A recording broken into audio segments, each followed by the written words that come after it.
بەناوی خوای گەورە و میهرەبان بینەران و بیسەرانی بەرنامەی سروش ئەم کاتەوە و کاتێکتان باش خۆشحاڵین لەگەڵتان ئەبین بۆ گفتوگۆکردن لەسەر تەوەرێکی تایبەت بە ژیانی ڕۆژانەی هەمووان. ئەم جارە گفتوگۆکەین لەگەڵ زۆر بەڕێز مامۆستا ئاواد نەقشبەندی لەسەر کڕین و فرۆشتن لە بازارەکاندا و فێڵکردن لە کڕین و فرۆشتندا. مامۆستا گیان زۆر بەخێربی. زۆر سپاسانەکەم، مەمنونم. مامۆستا گیان ئاینی پیرۆزی ئیسلام لەسەر کڕین و فرۆشتن چیمان پێ دەڵێ؟ بەڵێ، بەناوی خوای بەخشندەی میهرەبان، ڕۆژوو و نوێژ و تاعات و عیبادەت و تەراویح و دانیشتنەکانی ڕەمەزانمان خواجە لە سوبحانەهو بە کەرەمی خۆی لێمان وەربگرێ و دەستخۆشی بۆ ئێوەش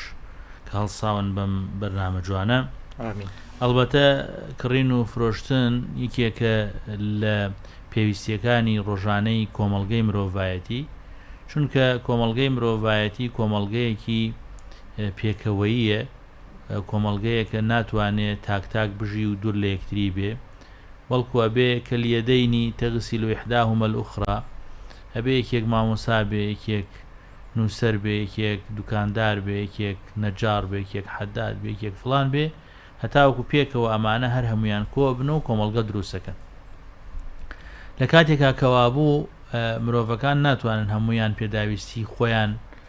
دابین بکەن، بەڵکو بێ پێداویستیەکانی خۆیان بۆ یەکتری پێکەوە دروست بکەن. ئەو کاتە کڕین و فرۆشتن دروستە بێ، کە کڕین و فرۆشتن دروست بوو ئەبێ زەوابیتی شەرعی و شێوە شەرعیەکەی تا بێتە جێ. بۆچی؟ لەبەر خاتیەوە ئەگەر کڕین و فرۆشتنێک لەسەر ئەساس و ئەخلاقیاتێک و ڕۆشتێکی باڵا نەبێ، ئەو کاتە لایەک مەغمونە بێ، لایەک زەرەرمەندە بێ، لایەک داما و کەساسە بێتایە. بۆ ئەوەی کەوا ئەم داماوی و کەساسی و مەغبوونیە ڕوونەدا، ئەو کاتە ئیسلام هاتووە بە شێوەیەک لە شێوەکان بەرنامە ڕێژی بۆ کردووە. وەیە کڕین و فرۆشتنی ڕاست و دروست عیبادەتە. کڕین و فرۆشتنێکی نابەجێ و ناقۆڵا و بێئەرزشیش ئەوە خیانەت و فرتوفێڵ و گوناهباریە. وەیە بێ بە هەردوو ڕووەکە مرۆڤی مسلمان ئاگاداری کڕین و فرۆشتنەکانی بێت. بەڵێ، ئەوەی کە خوای گەورە پێمانە فەرمێت چۆن مامەڵە بکەین، چۆن شەرعیە مامەڵە بکەین لە فرۆشتنە. بەڵێ، گەورەترین شت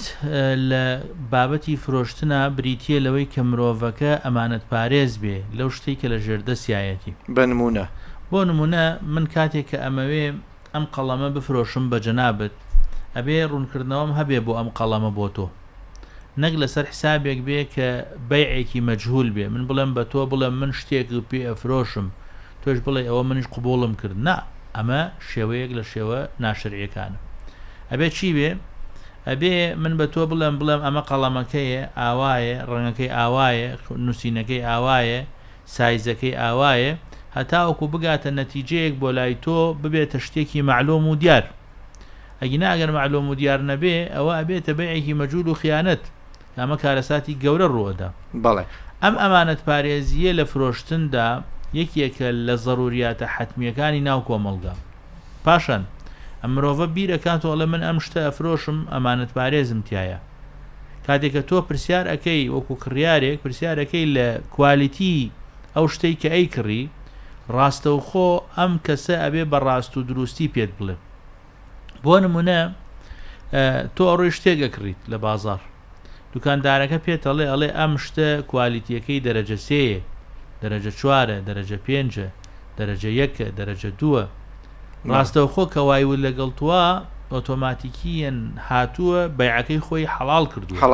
بەسەوەی بۆ حەڵال کردووە. بمبورە بنمونە، ئەگەر بۆ نمونە سیارەیەک بکڕێ هاوڵاتیە یان کەسێک، ئەبێ فرۆشیار هەموو عیبەکانی ئەم سیارە بڵێت بە تاکید. ئەگەر نەیڵێت، ئەگەر نەیڵێ خیانەت فرتوفێڵە. چۆن خیانەتە و فرتوفێڵە؟ لەبەر خاترەوەی ئەو کەسە ئەگەر بیزانایە بۆ نمونە ئەم عیبەی هەیە، لەوانەیە کەمتری پێ بدایە. مامەڵەکەی حرامە بێت، مامەڵەکەی حرامە بێت. بەڵێ، حتا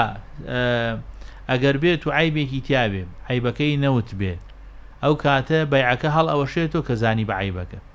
کاتێککە تۆ سیارەکە ئەفرۆشی بە من عیبێکی تایە و عیبەکەم پێ ناڵێ، دوایەوە من بە عیبەکەم زانی، شەرعان ئەتوانم ئەم سیارەیە بهێنمەوە بۆ تۆ پارەکە لێ بسێنمەوە.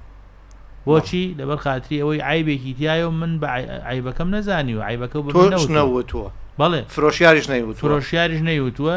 بۆیە بەیعەکە ڕاستەوخۆ ئەتوانێ هەڵبۆشێنێتەوە لە ڕووی شەرعیەوە. بەڵێ قسەکە باسی شەرعیە. بەڵێ بەڵام ئەگەر هات و وتی ڕازیم بەم عیبە ئینجاوەکو دوای ئەوە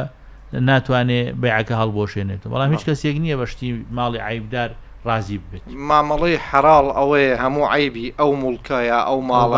ئەو بابەتە باسکەی بۆ کڕیار وانە ئەمە ئەمانەتە. بەڵێ لانی سەرچاوی چیۆگری ئەم بابەت ئەمە ئەمانەتە. ئەم قەزەیە کە تۆ فرۆشیاری هەر ئەوە نییە تۆ دوکاندار بیت و دوکانێکی دانابێت لە ناو بازار نەخێر تۆ ئەمانەتێکی گەورەت لە سەرشانە کە دوکانداری تۆ ئەمانەتێکی گەورەت لە سەرشانە جا بۆیە زۆر زەرورە ئێمە بین باسی چی بکەین باسی فرت و فێڵ بکەین لە کڕین و فرۆشتندا چونکە بمانەوێ نەمانوێ وتمان کۆمەلگا بەبێ کڕین و فرۆشتن ناتوانێت ژیان ناچێت. ئەم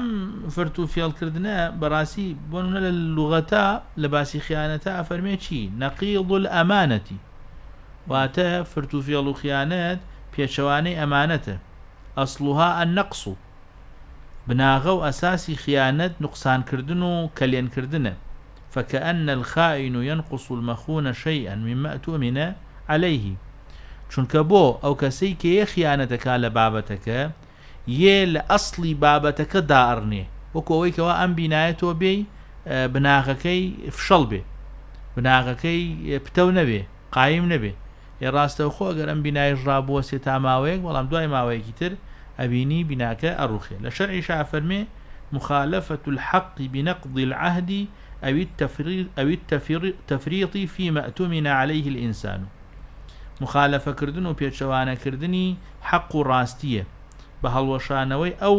وعد و پەیمانەی کە لە بینی دوو کەسەکە هەیە یان ئەوەی کەوا من ئێتیمانێکم بووە بە تۆ من سیقەیەکم هەبووە بە تۆ هاتووی ئەم سیقەیە و هەڵوەشاندوتۆ. بۆیە ئیمامی قورتوبی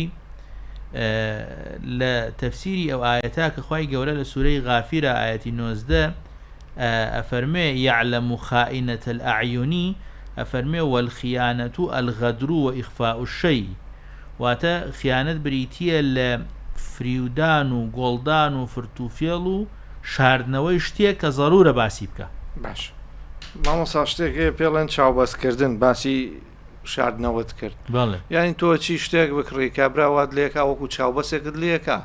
ئەمە تا چەند دروستە ئەمە حرامە ئەمە حرامێکی زۆر گەورەشە بۆ نە تۆ چی بۆ بازار ئەتەوێت سیارەیە بکڕی باشە کابراایەک لەو لاوەیەت بە حسابی خۆیان ئەم دوانە کەس ناناسێ ئەڵێ ئای بەخوا سیارێکی باشە کاکە گەرم نایکڕێ منەیکڕم لە ئاساسی شاوانیە ئەمان برادری خۆیەتی و ئێوێ وا بکات لە شتەکە دروست کراوە تۆش بڵی نانەنامە قوربان نەوەڵا توازی لێ بێن خۆم هەر خۆمەیکڕم نا ئەم کەسە کە ئەم کارە ئەنجامەدا باوەڕ بفەرموو چەندێ نوێش بکات چەندێ ڕۆژوو بگرێ لەبەر خاتریەوەی کابراایەکی خائینە خیانەتی لە ئەمانەت کردووە نانەکەی حرامە ئێوارە ئەڕواتەوە وەکو وایە سەگێکی سەربڕی بێ و گۆشتەکەی باتەوە بۆ مناڵەکانی کە چەندێ حرام و پیسە. باشە مامۆستا ئێستا شتێکتر هەیە لە کۆمەڵگەی کوردیە پێڵێن قیست ئەم قیستە تا چەند شەرعیە؟ قوربان عەرزەکەم دوو شت زۆر گرنگە لە قیستە. بەڵێ یەکەمین ئەبێ فرۆشتنەکەی بە حازر بە چەندێک بێ بەوەش بە قەرزیش بەوە نەبێ ینی خستنە سەر نەبێ. بەڵێ بۆ نمونە کابرا بڵێ من ئەم کتێبە و پێ ئەفرۆشم بە 5,000 حازر یان بە 10,000 قەرز و قیست. ئێستا واکەن مامۆساڵێ بە حازر بە 5,000 و بۆ نمونە بە قیستەکە بە 10,000 ئەمە شەرعیە؟ ئەمە شەرعی نییە شەرعی نییە؟ نا شەرعی نییە. چۆن؟ شەرعی نییە لەبەر خاتیەوە دوو بەیعە ئەمە دوو قسەیە ئەمە دوو بڕیارە ئەمە دوو قسەی جیاواز و دوو قەزی جیاوازە. ئەبێ بە قیستەکە بە چەند بێ و بە حازرەکە ژەرەوە؟ بەڵێ بەڵام بڵێ چی بۆ نمونە کابرا ئەڵێ چی ئەڵێ من پێتە فرۆشم بە 5 حازر یان بە 10 قەرز کە ئەمە کارە ساد ڕۆدا و پاشان لەو لای شۆ جاری وا هەیە کابرا حسابەکەیان دەمانگە کەچی سێرەکەی بە 5 بانک پارەکەی بۆ باتۆ ئەڵە چونکە بە 5 بانک پارەکە بۆ هێناومەتۆ ها ئەوە هەنێ لە پارەکەی ئەمەش حرامە بێت هەمتر جارێکی تر ئەمەش کارەساتی گەورە ڕۆدا یا هەیە بە قیست شتەکە یا شتیە خاتە سەر زیادەیە خاتە سەر. بەڵێ زیادەیە خاتە سەر بەڕاستی خۆی حاڵەتێکی ئێمە بزانین ئەم کابرایە بە حازرەکەش کە ئیفرۆشە قازانچی لێ کردووە قازانجی لێ کرد ئەی تەمان خۆگی ناوە من دوکان کوبڵی دەستگای خێرخوازی دانەناوە کاتێکیش کە بە حازر ئەیفرۆشێر قازانجی لێ کردو کاتێکیش کە بە قەرز ئەیفرۆشێ بیکا بە دوو قازانج کامە خیانەتە بەڕاستی ئیمامۆسا لە معامەلا زۆر جار بڕێک پارە دیارە کرێ وەک پەشیمانی ئەمە دروستە نەخێر نەوەڵا ئەوە دروست نییە دروست نییە نەوەڵا وەڵا وەرە کاکە هەر کاتی تۆ پەشیمان بووی تۆ بێ وەرەقێکم بێ وەرەقێکم یا چی بیدا ملوێنێکم بیتێ نابشتیوانی ئەوە وەرگرتنی حەڵاڵ نییە حەڵاڵ نییە پێغەمبەر صلی الله عليه وسلم فەرمێ اللهم إني أعوذ بك من الجوع فإنه بئس الضجيع بەڵێ فەرمێ خوایە پەنات پێگرم لە برسێتی لەبەرەوەی ناڕەحەتترین بێتاقەتیەکی ناو دڵە ومن الخيانة فإنها بئس البطانة ئەفەرمێ پەناو لێگرم پەناو پێگرم خوایە لە چی لە خیانەت چونکە خراپترین کارەساتەکە ڕوەندا خیانەت یەکێکە لەو ناڕەحەتیانەی کە لە هەر شتێکا ڕووبدا ئەمڕۆ بەداخەوە کۆمەلگا بێ بیر لەوە بکات و زۆربەی بابەتەکان خیانەتی تێکەوتووە بۆ من مامۆستایەکم ئەم مامۆستایە لە پۆلێکا لە ستێجێکی تەدریسیا دەرسەڵێمەوە ئەبێ ئەو تەلەبانە هەر هەمویان بە یەک چاو ببینم ئەگینا تەلەبەیەک لە پێشتر بێ بۆ من لەبەر خاتریەوەی باوکی دەوڵەمەنەوە تەلەبەیەک لە پێشتر بێ بۆ من لەبەروی خزممە و تەلەبەیەک لە پێشتر نەبێ بۆ من لەبەرەوەی نایناسم ئەمە خیانەتە لە ستێجەکەم مامۆستا شتێک هەیە پێڵێن ڕیکلام یا لای خۆمان پێڵێن دیعایە نازانم ئەمە بەڵاوانی ئەبینی لە تەلەڤیزۆنەکانە لە ڕاگەانەکانە لە بازارەکانە ڕیکلام بۆ هەنێ شت ئەکرێت ئایا ئەگەر شتەکە وانە بێ ئەمە بە درۆ لە قەڵەمە درێ پێش هەموو شتێ من پێشنیارەکەم بۆ دەستگای ئەعلامیەکان وشەی ڕیکلام بەکار نێنن بەڵێ ڕیکلام خۆتەزانی ئینگلیزیە دیعایش عەرەبیە نا بیکەن بە هەڵڵا وشەی بەرامبەر ئەم دوانە لە وشەی کوردیە هەڵڵا هەیە و جارانیش ئەگەر ئەوانەی کە بیریان بێ هەڵڵا هەبوو ئەیانوت هەڵڵایەکمان بۆ بکە بە تایبەتی لە مەزاتەکانە شتێکی هێناوی توخوا هەڵڵایەکم بۆ بکە بۆم بفرۆشە باشە ئەمە پێشنیارەکەم هەڵڵاکردن ئەوەی کە ئێوە پێڵێن ڕیکلام و دیعایە هەڵڵاکردن ئەگەر ڕاست بێ دروسە ئەگەر ڕاست بێ ئەگەر ئەو شتە وا بێ دروسە بەڵام ئەگەر ئەو شتە وانە بێ ئەوە هەڵڵاکردنەکە ئەبێتە درۆ ئەبێتە حرام و ئەو کاتە حرامیشی تێکەوت بەیعەکە بەیعێکی فشەڵ دەرەچێ ئەساسێکی نابێ بۆیە زۆر زەرورە مرۆڤ بزانێت کە ئەو هەڵڵایەیکە ئەبێ ڕاست بێ بۆ نمونە ئەڵێ چی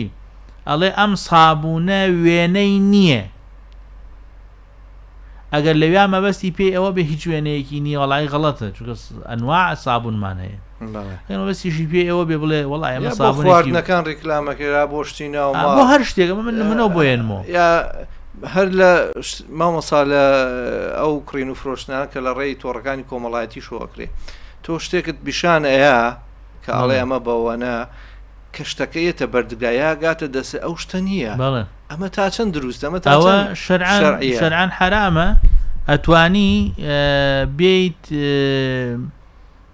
کاتێکە کە شتەکەت گەشتە دەست وا دەرنەچوو ڕاستەوە خۆ تۆ ئەتوانی بێی چی بکەی وەری نەگری واتە بەیعەکەت دانەمەزرێنی عەقدەکە نەبەی بەڕێوە بڵێ کاکە گیان وەڵی من ئەم شتەم ناوێ لەبەر خاتریەوەی بەو شێوەیە نەبووە کە پیشانی منتان داوە یعنی ئەوە پارەی ئەو ماڵە ئەو شتێکە ئەیفرۆشی حەڵاڵ نییە مامۆستا نەخێر حرامە لەبەرەوەی شتێکت پیشاناوە شتێکی ترت بردووە بۆ کڕیارەکە باشە با ئاەتێک سێرکەین سورەی نیسا ئاەتی 105 خوای گەورە فەرمێ إنا أنزلنا إليك الكتاب بالحق لتحكم بين الناس فنو قرآن بۆچی هاتووە ئەگەر قورآن تەنها هاتووە لە تعزیە بخوێنرێ سورەتێ دوو سورەت یا بەهاتایە بۆ تەنها جەژنان سورەتی الرحمن کفایەت بوو نا بەڵام هاتووە ئەم قورآنە بۆ ئەوەی تحکیم بکە لە بینی خەڵکیە بما أراك الله ولا تكن للخائنين خصيما بۆ ئەوەی کەوا کە خوا بڕیاری پێدا خوا پێی باشە مەشیئەتی خوا وایە لە بینی خەڵکیە ئەم قورآنە حکم بکە ولا تكن للخائنين خصيما بەڵام ئاگادار بن ئەوەی کەوا خائینە جێی نابێتەوە لە ژێر ئەم سایە و سێبەری قورآنە باش مامۆسا ماڵێکە کڕید یا خواردنێک یاک پێویستیەکی ژیان زیان بە تەندروستی دەگەیەنێ بەڵێ بۆ تەندروستیت زیانی هەیە بەڵێ بوون مونە ئێستا ئەم دەواجنانە کاپەلەوەر بەخێوەکەن بەڵێ زۆربەی ئەو مریشکانە کە لە بازارە ئەفرۆشێن ئەڵێن لە ڕووی تەندروستیە و گونجاو نییە بۆ خواردن بەڵێ ئیتر هەمە جۆرە قسە ئەکرێت لەسەر ئەم خواردنە ئایا ئەگەر تۆ دەواجنێکت هەبێ و شتێک بەکاربێنی کە زیان بە تەندروستی مرۆڤ بگەێنێ یا کۆمەڵگەکەت بگەێنێ ئەمە ماڵەکەت حراڵە دروستە ئەمە مسلمانێ بۆی گەڕامەوە وتی لەگەڵ خاوەن دەواجنێکە تەمان هەمویان وانین لە هەموو شوێنێ خەڵکی باشێ و خەڵکی خراپێ بەڵام وتی لەگەڵ خاوەن دەواجنێکە ڕۆشتم بۆ دەواجینەکەی لە دەرەوەی دەواجینەکەی شوێنێکی چاک کردووە وتمە ئەوە چییە وتێتی وڵا ئەو جوچکانە لێرا دائنم بۆ خۆم بە شێوەیەکی تر پەروەردەیانەکەم واتە دوو حەقلە حەقلێکی گەورەیان بۆ ئەو خەڵکە داماوە و هەژارەیە کە گیریان خواردەوە بەدەستی خواردنی بێکوالیتیۆ لەم لای شۆجێگەیەکی دروست کردووە بۆ مریشکەکانی خۆی کە بە باشی بە خێویان بکە وتی وتمە بۆچی وایە وتی چونکە ئەمانە علەفی باشیانە دەمێ و ئەمانە علەفی خراپیانە دەمێت کە بۆ خەڵکی ئەمە پێوترێ خیانەتی گەورە بەڕاستی خیانەتی گەورە ئەمەیە ئەم کەسە لە هەر جێگە و پێگە و پلەیەکا بێ نانی حەڵاڵ نییە بەیعی حەڵاڵ نییە ئیشەکەی حەڵاڵ نییە و کارەساتی گەورەی لێ بێتەوە بۆیە ئەگەر مرۆڤێک وای کرد ئەوە مرۆڤێکە کە بەڕاستی لە سایە و سێبەری ئیسلام تێ نەگەشتووە هەمان شت بۆ سەوزە و میوەش هەیە بۆ هەموو شتێک بەڵێ ینی بۆ هەموو شتێک دەرمانی پێوەکەن زوو پێگەێنن بەڵێ ئەمانە هەمووی خیانەتی گەورەیە و حرامە بەڵام ینی ئللا ئەم لاولایەتیانی بەڵام بەڕاستی ئیشی حکوومەتیشە کە بێ بەسەر ئەم بابەتانە زاڵ بێ و هەوڵ بدا ناتوانێت بنبڕی بکە لە هەموو تەواوی دنیا لە قەدیم و تا ئێستا بنبڕی ئەو شتانە ناکرێت بەڵام بێت کەمی بکاتەوە بەڵام شتێکمان هەیە لە شەریعەتە حەزەکەم ئاماژەی پێ بکەم ئەوش پێ وترێ جولالە چییە بۆ نمونە تۆ حیوانێک یا مریشێک ئەکڕی لە بازار هەستەکەی کە ئەمە شتی پیسی پێدراوە ئەگەر مەجال و جێگە و ڕێگەت هەبێ لە شوێنێکا دای بنێ تا ئاوا هەفتەیە دوو هەفتەیە خۆت خواردنی بدەیت تا ئەو جسمەی تۆزێ پاکە بێتەوە اینجاوەکو سەری ببڕی ئەمە لە شەریعەتە باس کراوە ناوی جولالەیە ئەگەر ئینسان بۆی بگونجێ و بە تایبەتیوانەی کە لە دەروی شارن جێگە و ڕێگەیان هەیە توان شتی وا بکەن مامۆسا بابەتێکی تر هەبوو مەسائیلی خواردنی بەسەر چووە کە بازرگانەکان هەنێ بازرگان هەڵبەتە ئەیەنن لێرە ماوەی بەسەرچوونەکەی تازە ئەکەنەوە وەی خەنە بازارەوە ئەی فرۆشن ئەمە لە ڕووی شەرعەوە حکمی ئەمە چییە؟ ئەمە کارەساتی گەورەیە خوای گەورە لە سورەی ئەنفەل ئایەتی 27 فەرمێ یا ئەیها الذین آمنوا لا تخونوا الله والرسول خیانەت مەکەن لەگەڵ خوا و پێغەمبەری خوا وتەخونوا ئەماناتیکم یەکسەر ڕاستەوخۆ دوای خیانەت لەگەڵ خوا و پێغەمبەری خوا خیانەت لە ئەمانەت هاتووە و ئەنتم تعلمون ئێوە ئەیشزانن کابرا چاکێک ئەزانێ ئەم شتە ماوەی بەسەر چووە کە چی یێت هەر ماوەکەی تازە کات و ئەکسپایرەکەی دەستکاریەکە و ئەیهێنێ لە بازار ئەیفرۆشێ ئەمە نە نوێژی قوبوڵە نە ڕۆژووی قوبوڵە بۆچی لە بەرخاتوی کابراایکی خاینە باش کابراایکی گەندەڵە کابراایەکە کە بەڕاستی ئەسڵن لە دین هەر تێ نەگەشتووە هێنانی شتی کوالێتی نزم بەڵێ بۆ نمونە پێویستی کارەباییە پێویستی ناوماڵە ئەبینیە چیتە دوکانێک گەڵێ ئەمە عادیە ئەمە ئەسڵە ئەمە ئەوەیە ینی ئەوانەی کە شتی ئاوا عادی بۆ نمونە با بڵین شتی خراپ بە شەرتی شتی باشە فرۆشن بە خەڵکی ئەمانە حکومیان چییە مامۆسا عەرزمان کردی ئەمانە پێوترێ خیانەتی گەورە بەڕاستی کە مرۆڤەکە لە خائین حسێبە بێ کاتێکیش کە مرۆڤێک لە خائین حسێب بوو شەهادەی قوبوڵ نابێ خەیری قوبوڵ نابێ وەکو وایە بێت ماڵی خەڵکی ببڕێ و بەم دزی و جەردەیە بهێنێ مزگەوت دروست بکە لەوانەیە خەڵکی سوود ببینێ لەم عیمارە و بینایە و مزگەوتەی بەڵام لە ئەساسا ئەم لە ناخی خۆیان سوودی لێ نابینێ بۆیە پێ سەلەم ئەبوو هورەیرەمانی گەڕێتەوە فەرمێ ئیبن ماجە ڕیوایەتی کردووە فەرمێ سيأتي على الناس سنوات خداعات يصدق فيها الكاذب ويكذب فيها الصادق ويؤتمن فيها الخائن ويخون فيها الأمين وينطق فيها الرويبض ئەفەرمێ چی ئەفەرمێ ڕۆژانێک یەک سەر خەڵکیە کە چاوبەستیان لێکرێ چاوبەستەکە چۆنە درۆزن بە ڕازگۆ ئەناسرێ ڕازگۆ بە درۆزن ئەناسرێ خەڵکی متمانە ئەبەسێ بە کەسی خائینۆ و خیانەت لە ئەمین ئەکرێ و خەڵکانێکی تافه یەن قسەکەن لە بابەتی عامە جای سەوای لێ هاتووە ینی اختصاص و تایبەتمەندی نەماوە هەرکەس هەڵ ئەسێ دەستەکا بە قسەکردن قسەکەم لەسەر ئامە بوو گەورەترین کارەساتێک ئەوەیە ئێمە ئەمڕۆ بین خائینەکان ببنە دەمڕاستمان باشە مامۆسا گران فرۆشی چی؟ احتیکار ئەمە کارەساتی کار و گران فرۆشی تایبەتی بەداخەوە لە ڕەمەزانە وای لێت ئەو شتێکەوە پێش ڕەمەزان بە 1000 بووە لە ڕەمەزانە یەد ئەیدا بە 2000 خۆی بێ پێچەوانە بێ کە وایە بەڕاستی ئێمەی مسلمان شانازیمان بکردایە بم بۆنە گەورەی کە هەمانە بریتیە لە ڕەمەزان و بریتیە لە ڕۆژوگرتنی خەڵکی ئەوایە کەسەکە باتایە هەرزانی بکردایە لە بەرەی خەڵکی دڵی بە ڕەمەزان خۆش بێ نەگەوەی کەوا گران سیلعاکێ بووە بۆیە پێ ساڵ جارێکیان دای بەلای کابرایە کاسێری کرد شتێکە فرۆشێ گەنمێگە فرۆشێ پێشەکەی جوان بوو ئاوا دەستی پیاکرد سێرەکان ناوەکەی تەڕە پێ فەرمی من غەشە فەلەیسە منی هەر کەسێ غەشکا لە ئێمە نییە لە مسلمانان نییە لە شەریعەتی محەممەد نییە ئیسا ئەمڕۆ وای لێ هاتووە یان بۆ منە کابرایەت ئەو ماڵە بەگرانە فرۆشێ یان کۆیە کاتۆ لە مەخزنێکە هاتاوەکو ئەزمە دروست بکە لە بازارە و اینجاوەکو دێت ئەی فرۆشی ئەمە کارەساتی گەورەیە بەڕاستی هەر هەمووی ئەبێتە ئەمری عام باش کە چوویە ئەمری عامیش کاک شوان ئەوە نییە بڵێ وەڵا حەق وڵایە و تەنها داوا لە خواکەم خوا لێم خۆش بێ نەخێر نەوەڵا ئەبێتە حەق و ناسیش هەموو ئەو خەڵکەی کەوا زەرەرمەند بوون لە دەستی ئەو فرۆشیارە ئەبێ بێن داوای لێ خۆشببوونیان لێ بکە ناژگونچێەوە شتێک زیان بە تەندروستی مرۆڤ بگەیەنێ بەڵێ بفرۆشرێ شەرعیە علەما ئێستا بمبورە لە دوکانەکانە هەنێ خواردنێ زیان بە مناڵەگەیەنێ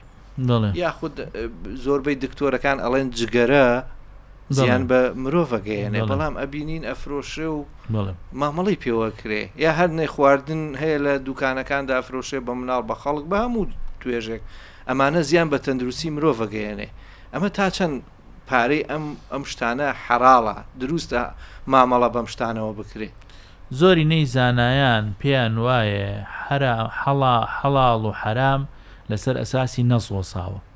کاتێککە نەسێک هەبوو لەسەر حرامی شتێک دروست نییە تۆ بیفرۆشی بە هیچ شێوەیەک دروست نییە بۆ نمونە کاتێککە شتێک نەسێک قورئان و حەدیث ئەفەرمێ ئەم شتە حرامە تۆ بۆت نییە بیفرۆشی تۆ بۆ مرۆڤ بگەێنێ لە ڕووی شەرعەوە حرام نییە ئەوەیە اینجا لەما ئەفەرمونون ئەو شتانەی کەوا زیان ئەگەیێنێ